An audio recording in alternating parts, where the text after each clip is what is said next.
ಸುಚೇಂದ್ರ ಪ್ರಸಾದ್ ಅವರು ದೊಡ್ಡ ಸಾಹಸ ಕೈ ಹಾಕಿದ್ದಾರೆ ಎಂದು ನಾವು ಭಾವಿಸ್ತಾ ಇದ್ದೇವೆ. ಕನ್ನಡ ಚಿತ್ರಗಳೇ ಲಾಭದಾಯಕವಲ್ಲದ ಈ ಸಮಯದಲ್ಲಿ ಸಂಸ್ಕೃತ ಮಾಧ್ಯಮದಲ್ಲಿ SR ಲೀಲಾ ಅವರ ಸಹಕಾರದೊಂದಿಗೆ ಈ 2 ಗಂಟೆಗಳ ಅವಧಿಯ ಚಲಚಿತ್ರವನ್ನು ನಿರ್ಮಿಸ್ತಾರೆ ಅಂತಂದ್ರೆ ಅವರ ಸಾಹಸಕ್ಕೆ ನಾವು ಮೆಚ್ಚಬೇಕು. ಒಂದು ಮಾತು, ಸಂಸ್ಕೃತ ಅನ್ನುವಂತಹದ್ದು ಅದು ಅಂತರ್ದೇಶೀಯ ದೇಶಾಂತರಕ್ಕೂ ಕೂಡ ಸಲ್ಲುವಂತಹ ಭಾಷೆ, ದೇಶಾಂತರಗಳಲ್ಲೂ ಸಲ್ಲುವ ಭಾಷೆ. ಹಾಗಾಗಿ ಈ ಚಿತ್ರಕ್ಕೆ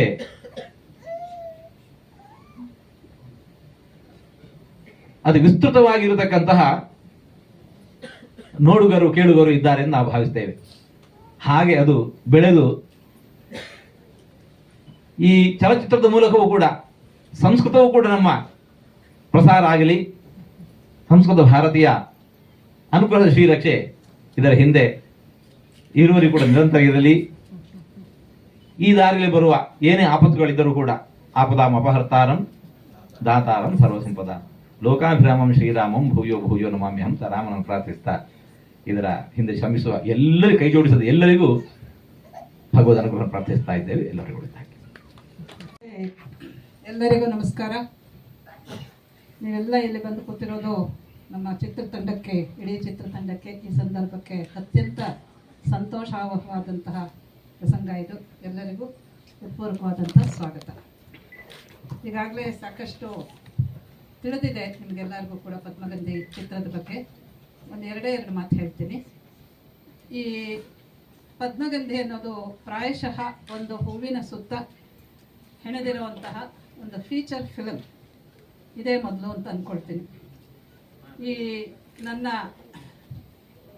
ಶೋಧ ಕಾರ್ಯವನ್ನು, ನನ್ನ ಪರಿಕಲ್ಪನೆಯನ್ನು ಮತ್ತು ನನ್ನ ಪ್ರಯತ್ನವನ್ನು ಸಾಕಾರಗೊಳಿಸಿ ಇವತ್ತು ನಿಮಗೆ ತೋರಿಸ್ತಾ ಇರೋರು ಸುಚೇಂದ್ರ ಪ್ರಸಾದ್. ಅದರಿಂದ ಮೊದಲನೇದಾಗಿ ನಮ್ಮ ನಿರ್ದೇಶಕರಿಗೆ ನನ್ನ ಹೃತ್ಪೂರ್ವಕವಾದಂಥ ವಂದನೆಗಳನ್ನು ತಿಳಿಸ್ತಾ ಇದ್ದೀನಿ ನಿಮ್ಮೆಲ್ಲರೂ ಪರವಾಗಿ.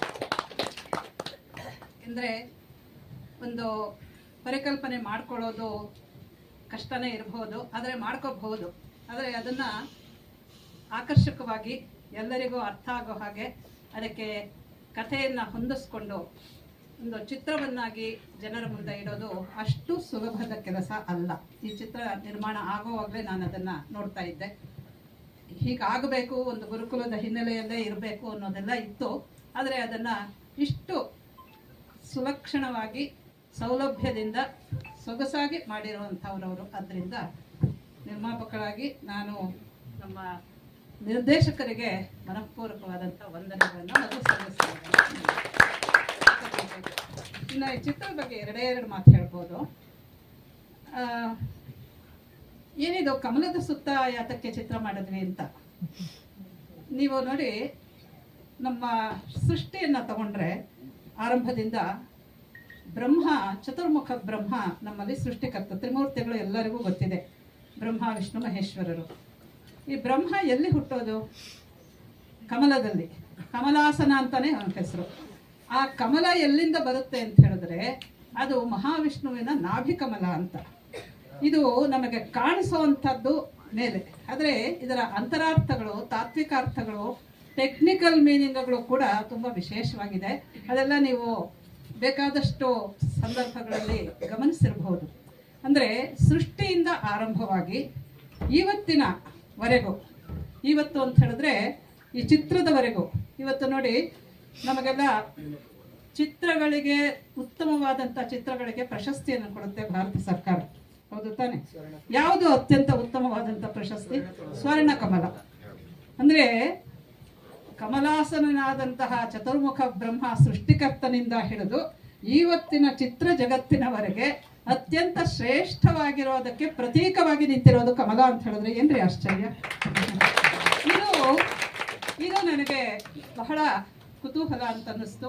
ತುಂಬ ಸಂತೋಷ ಆಯಿತು. ನಮ್ಮ ದೇಶದಲ್ಲಿ ವಿಶೇಷವಾಗಿ ನಮ್ಮ ರಾಷ್ಟ್ರೀಯ ಪುಷ್ಪ ಅಂತ ಗೊತ್ತು, ಆದರೆ ಯಾಕೆ ರಾಷ್ಟ್ರೀಯ ಪುಷ್ಪ ಮಾಡ್ಕೊಂಡಿದ್ದಾರೆ ಅನ್ನೋದು ಇನ್ನೊಂದು. ಅದರ ಜೊತೆಗೆ ಯಾವುದೇ ಕಾಲದಲ್ಲಿ ತಗೊಳ್ಳಿ, ಯಾವುದೇ ಕ್ಷೇತ್ರದಲ್ಲಿ ತಗೊಳ್ಳಿ, ಗೀತ, ನಾಟ್ಯ, ನೃತ್ಯ, ಸಂಗೀತ, ಸಾಹಿತ್ಯ, ಮಂತ್ರ, ತಂತ್ರ, ನಿಮಗೆ ಏನು ಬೇಕು, ರಣಾಂಗಣ, ಕ್ರೀಡಾಂಗಣ, ಎಲ್ಲದರಲ್ಲೂ ಕೂಡ ನಿಮಗೆ ಕಮಲ ಪುಷ್ಪದ ಆವಿರ್ಭಾವ ಇದೆ. ಕಮಲ ಪುಷ್ಪವನ್ನ ಪರಿಗಣಿಸಿದ್ದಾರೆ. ಇಷ್ಟೊಂದು ಪ್ರಾಮುಖ್ಯ, ಇಷ್ಟೊಂದು ಸಿಗ್ನಿಫಿಕೆನ್ಸ್, ಇಷ್ಟೊಂದು ಅದಕ್ಕೆ ಅರ್ಥ ಸ್ವಾರಸ್ಯವನ್ನ ಹೇಗೆ ನಮ್ಮವರು ಕಂಡಿಡ್ಕೊಂಡ್ರು? ಅದು ಸುಮ್ಮನೆ ಖಂಡಿತ ಅಲ್ಲ. ಇದರ ಹಿನ್ನೆಲೆಯಲ್ಲಿ ತುಂಬಾ ದೊಡ್ಡ ವಿಜ್ಞಾನವಿದೆ. ನಮ್ಮ ದೇಶದಲ್ಲಿ we are A civilisational country, ಅಂದ್ರೆ ಸಹಸ್ರ ವರ್ಷಗಳಿಂದ ನಡೆದು ಬಂದಿರುವಂತಹ ಒಂದು ನಾಗರಿಕತೆ ಇದು, ಸಭ್ಯತೆ, ಸಂಸ್ಕೃತಿ.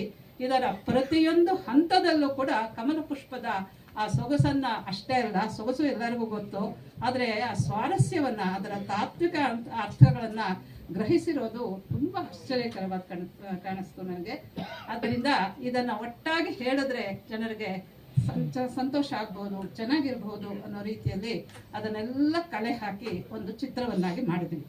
ಇನ್ನೊಂದೇ ಒಂದು ಮಾತನ್ನ ನಾನು ಹೇಳಿ ನಿಲ್ಲಿಸ್ತೀನಿ. ನಾನು ಸಾವಿರಾರು ವರ್ಷಗಳು ಅಂತ ನಮ್ಮ ಸಂಸ್ಕೃತಿಯ ಬಗ್ಗೆ, ನಮ್ಮ ಸಭ್ಯತೆಯ ಬಗ್ಗೆ, ಭಾರತ ದೇಶದ ಇತಿಹಾಸದ ಬಗ್ಗೆ ಹೇಳ್ಕೊತೀವಿ. ಇದಕ್ಕೆ ಪ್ರೂಫ್ ಇವತ್ತು ಸಿಕ್ಕಿದೆ.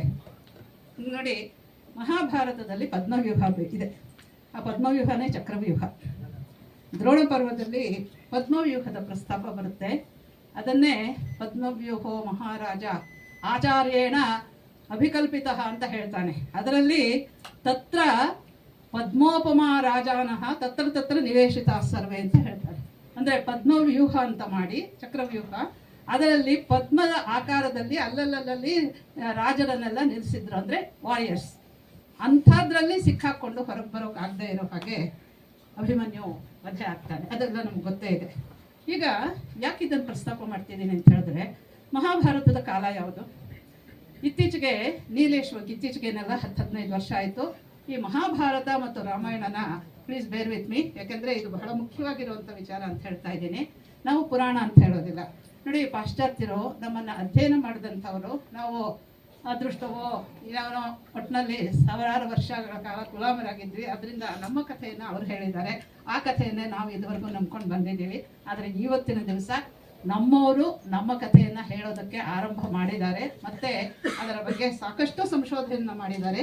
ನೀಲೇಶ್ ವೋಕ್ ಅನ್ನೋರು ಮಹಾಭಾರತದ ಕಾಲವನ್ನ ಸುಸ್ಪಷ್ಟವಾಗಿ ಸಕಲ ಆಧಾರಗಳನ್ನು ಒದಗಿಸಿ ನಿರ್ಣಯ ಮಾಡಿದ್ದಾರೆ. ಅದು ಯಾವುದು ಅಂತ ಹೇಳಿದ್ರೆ, ಕುರುಕ್ಷೇತ್ರ ಯುದ್ಧ ನಡೆದಿದ್ದು 5561 BC-ನಲ್ಲಿ. ಇವತ್ತಿಗೆ ಎಷ್ಟಾಯಿತು? 7586 ವರ್ಷ ಆಗುತ್ತೆ. ಅರ್ಥ ಆಯ್ತಾ? ಇದರಲ್ಲಿ ಪದ್ಮವ್ಯೂಹ ಬಂದಿದೆ ಅಂತ ಹೇಳಿದ್ರೆ 7000 ಹಿಂದಿನ ವರ್ಷದ. ಇದಕ್ಕೆ ನೀವು ಇದೆಲ್ಲ ನೋಡ್ಬೋದು, ಪ್ರಾಚ್ಯಮ್ ಅನ್ನೋದ್ರಲ್ಲಿ ಅದು ಸಿನಿಮಾ ಇದೆ, ಅದನ್ನು ನೋಡ್ಬೋದು. ಏನೇನು ಆಧಾರಗಳನ್ನು ಒದಗಿಸ್ಕೊಂಡಿದ್ದಾರೆ ಅವರು ಅಂತ ಹೇಳಿದ್ರೆ, ಈ ವೆದರ್, ಈಗ ನೋಡಿ ಮಹಾಭಾರತದಲ್ಲಿ ನಮಗೆಲ್ಲರಿಗೂ ಗೊತ್ತಿದೆ, ಕೃಷ್ಣ ನಿರ್ಯಾಣ ಆಗುತ್ತೆ, ಕೃಷ್ಣನ ದ್ವಾರಕೆ ಸಮುದ್ರದಲ್ಲಿ ಮುಳುಗೋಗುತ್ತೆ ಅಲ್ವಾ? ಅದನ್ನ ನೋಡಿ, ನಾವು ಕರ್ನಾಟಕದವರು ಬಹಳ ಹೆಮ್ಮೆಯಿಂದ ಹೇಳ್ಕೋಬೇಕು. ಡಾಕ್ಟರ್ SR ರಾವ್ ಅವರು, ಮರೀನ್ ಆರ್ಕಿಯಾಲಜಿ, ಸಾಮುದ್ರಿಕ ಉತ್ಖನನ ಶಾಸ್ತ್ರದ ಒಂದು ಮೇರು ಆಗಿದ್ದಂಥವರು. ಇಲ್ಲೇ JP ನಗರದಲ್ಲಿ ಮನೆ ಅವರದ್ದು. ನಮ್ಮ ಡಾಕ್ಟರ್ SR ರಾವ್ ಅವರು ಆರಂಭಿಸಿದ್ರು 80ರ ದಶಕದಲ್ಲಿ. ಚೆನ್ನಾಗಿ ನೆನಪು ಇಟ್ಕೊಳ್ಳಿ. ಯಾಕೆ ಅಂತ ಹೇಳಿದ್ರೆ, ನಮ್ಗೆಲ್ಲರಿಗೂ ಕೂಡ ಮಹಾಭಾರತ ಕಟ್ಟು ಕಥೆ ಅಲ್ಲ, ಕಲ್ಪಿತ ಕಥೆ ಅಲ್ಲ, ಬರೀ ಕಥೆ ಅಲ್ಲ ಅಂತ ಸ್ಪಷ್ಟ ಆಗಿತ್ತು. ಯಾಕೆ ಅಂತ ಹೇಳಿದ್ರೆ, ನಮ್ಮ ಸಂಪ್ರದಾಯದಲ್ಲಿ ಪುರಾಣವನ್ನು, ರಾಮಾಯಣ ಮಹಾಭಾರತವನ್ನು ಬೇರೆ ಬೇರೆ ಹೇಳಿದ್ದಾರೆ. ಇತಿಹಾಸ ಪುರಾಣಾಭ್ಯಾಂ ವೇದಾರ್ಥಂ ಸಮುಪ ಬ್ರಹ್ಮಯೇತ್ ಅನ್ನೋ ಒಂದು ಮಾತಿದೆ. ಇತಿಹಾಸ ಅಂತ ಹೇಳಿದ್ರೆ ರಾಮಾಯಣ ಮಹಾಭಾರತಕ್ಕೆ ಹೆಸರು. ಅದರಿಂದ ಅದನ್ನ ತಪ್ಪಿಸ್ಬಿಟ್ಟು ಅದರ ಬೇರೆ ಬೇರೆ ಏನೋ ಕಲ್ಪಿತವಾದಂಥ ವಿಚಾರಗಳಿದೆ ಅಂತ ಹೇಳ್ಬಿಟ್ಟು ಅದನ್ನೇ ಪೂರ್ಣ ಕಲ್ಪಿತ ಅಂತ ಮಾಡಿಬಿಟ್ಟಿದ್ರು. ಅದರಿಂದ it's not so. Ramayana Mahabharata ಎರಡೂ ಕೂಡ ಇತಿಹಾಸ. ಅಂದ್ರೆ ಶ್ರೀಕೃಷ್ಣ ಇದ್ದ, ಕೃಷ್ಣನ ಆಯುಸ್ಸು ಎಷ್ಟು ಅನ್ನೋದನ್ನ ಇವತ್ತು ನೀಲೇಶ್ ವೋಕ್ ಹೇಳ್ತಾರೆ. 100 ವರ್ಷಗಳ ಹಿಂದೆನೆ ಆಚಾರ್ಯ ಮಧ್ವರು ತಮ್ಮ ಮಹಾಭಾರತ ತಾತ್ಪರ್ಯ ನಿರ್ಣಯದಲ್ಲಿ ಶ್ರೀಕೃಷ್ಣ ಭಗವಂತನ ಮನುಷ್ಯಾಯುಷ್ಯ 120 ವರ್ಷ ಅನ್ನೋದನ್ನ ಸ್ಪಷ್ಟಪಡಿಸಿದ್ದಾರೆ. ಈ ಒಂದು ಆಧಾರ ಕೂಡ ಅದು ಸಮರ್ಥನೆ ಆಗುತ್ತೆ ಅಂತ ನೀಲೇಶ್ ವೋಕ್ ಹೇಳ್ತಾರೆ. ತುಂಬಾ ಅದ್ಭುತವಾಗಿರುವಂಥದ್ದು. ಹೀಗೆ ಇದಕ್ಕಿಂತ ಹಳೆಯದು ಋಗ್ವೇದ. ಇದಕ್ಕಿಂತ ಹಳೆಯದು ಅಂದ್ರೆ ಇನ್ನೂ 2000-3000 ವರ್ಷ ಹೋಗುತ್ತೆ. ಅಂದ್ರೆ 10,000 ವರ್ಷ ಆಗೋಗುತ್ತಲ್ರಿ. ಅವತ್ತಿಂದ ಇವತ್ತಿನವರೆಗೆ ಈಗ ತಾನು ಕೇಳಿದ್ರಿ ಶ್ರೀ ಸೂಕ್ತವನ್ನ, ಪದ್ಮೇ ಸ್ಥಿತಾಂ ಪದ್ಮವರ್ಣಾಂ ಪದ್ಮ, ಎಲ್ಲ ಪದ್ಮವೇ. ಏನು ವಾಟ್ ಇಸ್ ದಿಸ್ ಸಿಗ್ನಿಫಿಕೆನ್ಸ್, ಇಷ್ಟು ಡಾಮಿನೆಂಟ್ ಉಪಸ್ಥಿತಿ, ಪ್ರೆಸೆನ್ಸ್ ಆಫ್ ಲೋಟಸ್ ಯಾಕೆ ಅನ್ನೋದು ನನಗೆ ಬಹಳ ಬಹಳ ಕಾಡಿದಂಥದ್ದು. ಅದನ್ನೇ ಹಿಡ್ಕೊಂಡು ಜಾಲಾಡಿದ್ರೆ ಅದೆಷ್ಟು ಮಾಹಿತಿ ಸಿಗುತ್ತೆ ಅಂತ ಹೇಳಿದ್ರೆ, ಎಲ್ಲದರಲ್ಲೂ ತಂತ್ರಮಂತ್ರಗಳಲ್ಲೆಲ್ಲ ಕೂಡ ತತ್ವಶಾಸ್ತ್ರವನ್ನು ಬೋಧಿಸೋದಕ್ಕೂ ಕಮಲವೇ. ಪದ್ಮಪತ್ರ ಮೀಮಾಂಸ, ದಿ ಥಿಯರಿ ಆಫ್ ಡಿಟ್ಯಾಚ್ಮೆಂಟ್, ನಮ್ಮ ಕರ್ಮ ಥಿಯರಿ ಏನು ಹೇಳುತ್ತೆ ನಮ್ಮ ಅವರು, ಅದನ್ನು ಕೂಡ ಪದ್ಮದಲ್ಲಿ ಅಷ್ಟು ಸುಲಭವಾಗಿ ಹೇಳ್ತಾರೆ. ಹಾಗಾಗಿ ಇದು ತುಂಬ ವಿಶೇಷವಾಗಿರುವಂಥದ್ದು. ಎಲ್ಲದರಲ್ಲೂ ಇದೆ, ಸುಂದರವಾಗಿದೆ, ಇದಾಗಿದೆ, ಪವಿತ್ರವಾಗಿದೆ, ಅರ್ಥಪೂರ್ಣವಾಗಿದೆ, ಸ್ವಾರಸ್ಯಗಳಿಂದ ಕೂಡಿದೆ, ಪ್ರಾಚೀನತೆ ಇದೆ, ಅರ್ವಾಚೀನದಲ್ಲೂ ಕೂಡ ಅದರ ಪ್ರಸಕ್ತಿ ಇದೆ. ಅದರಿಂದ ಈ ಪುಷ್ಪದ ಬಗ್ಗೆ ಸಿನಿಮಾ ಮಾಡಲೇಬೇಕು ಅಂತ ಹೇಳಿ ನಾವಿಬ್ಬರು ಕೈ ಹಾಕಿ ಅದಕ್ಕೆ ಇವತ್ತು ಸಿನಿಮಾ ಆಗಿ ನಮ್ಮ ಕಣ್ಣು ಮುಂದೆ ನಿಂತಿರೋದು ನನಗಂತೂ ಬಹಳ ಬಹಳ ಸಂತೋಷಕರವಾದಂತಹ ಪ್ರಸಂಗ. ಅನೇಕ ವಿದ್ವಾಂಸರಲ್ಲಿ ಬಂದಿರೋದ್ರಿಂದ ಎಲ್ಲರಿಗೂ ಪ್ರಥಮ ಒಂದೇ ಹೇಳಲೇಬೇಕು. ಇದರಲ್ಲಿ ಪಾಲ್ಗೊಂಡು ಅವರ ವಿಷಯ ತಜ್ಞರಾಗಷ್ಟೇ ಅಲ್ಲದೆ ಎಲ್ಲ ಸಲಹೆ ಸೂಚನೆಗಳನ್ನು ಸಾಂದರ್ಭಿಕವಾಗಿ ಕೊಟ್ಟಂತ ಎಲ್ಲ ವಿದ್ವಾಂಸಗಳಿದ್ದಾರೆ. ಹೆಸರು ಹೇಳ್ತಾ ಹೋದ್ರೆ ಪ್ರಾಯ ದೊಡ್ಡ ಪಟ್ಟಿಯಾದಿತ್ತು. ಕವಿ ಕರೋತಿ ಕಾವ್ಯಾನಿ ರಸಂಜಾನಾತಿ ಪಂಡಿತ ತರುಹು ಸೃಜತಿ ಪುಷ್ಪಾಣಿ ಮರುತ್ ವಹತಿ ಸೌರಭಂ. ಈ ಥರ ಪತ್ರಕರ್ತ ಮಿತ್ರರು ಇವತ್ತು ಮರುತ್ತಾಗಿ, ಅಂದರೆ ಒಬ್ಬ ಕವಿ ಸೃಷ್ಟಿ ಮಾಡಬಲ್ಲ, ಸೃಜಿಸಬಲ್ಲ, ಆದರೆ ಅದರ ರಸವನ್ನ ಪಂಡಿತರು ಮಾತ್ರವೇ ಗ್ರಹಿಸಬಲ್ಲರು ಅಂತಿದೆ ಸುಭಾಷಿತ. ಹಾಗೆ ಮರಗಳು ಪುಷ್ಪವನ್ನೇನೋ ಸೃಜಿಸ್ಬಿಡುತ್ತೆ, ಆದರೆ ಅದರ ನಿಜ ಸೌರಭವನ್ನ ಮರುತ್, ಅಂದರೆ ಗಾಳಿ, ಆ ಥರದಲ್ಲಿ ಗಾಳಿ ಅರ್ಥ ಬೇರೇನೂ ಅಲ್ಲ, ಮರುತ್ ಆ ಥರದಲ್ಲಿ ಈ ಪದ್ಮಗಂಧಿಯ ಸುಗಂಧ ಇದೆಯಲ್ಲ, ಇದರ ಪದ್ಮ ಸಂಬಂಧಿಗಿಂತ ಈ ಅಡಕ ಇದೆಯಲ್ಲ, ಇದನ್ನ ತಾವೆಲ್ಲರೂ ಶ್ರೀಸಾಮಾನ್ಯನಿಗೆ, ಜನಸಾಮಾನ್ಯರಿಗೆ ತಲುಪಿಸುವಂಥ ಕೆಲಸವನ್ನು ತಾವೆಲ್ಲರೂ ಮಾಡ್ತೀರಿ, ಮಾಡಲಿ ಅಂತ. ಮಿಕ್ಕಿದ ಹಾಗೆ ಇಂಥದೊಂದು ಭವ್ಯವಾದ ದಿವ್ಯವಾದ ಕಲ್ಪನೆಯನ್ನು ಇಂಥದ್ದು ಆಗಬೇಕು, ನಮ್ಮ ನೆಲದ ಅಸ್ಮಿತೆಯನ್ನು ಯೋಚನೆ ಮಾಡಿದಂಥ ನಮ್ಮ ವಿದುಷಿ ಪ್ರೊಫೆಸರ್ ಎಸ್ ಆರ್ ಲೀಲಾ ಅವರಿಗೆ ಪ್ರಥಮ ಮತ್ತೊಮ್ಮೆ ನಾನು ಬಾಗಿದ ಶ್ರೀರಾಮದ ಮುಗಿದ ಕರೆದ ನಮನವನ್ನು ಅರ್ಪಿಸ್ತೇನೆ.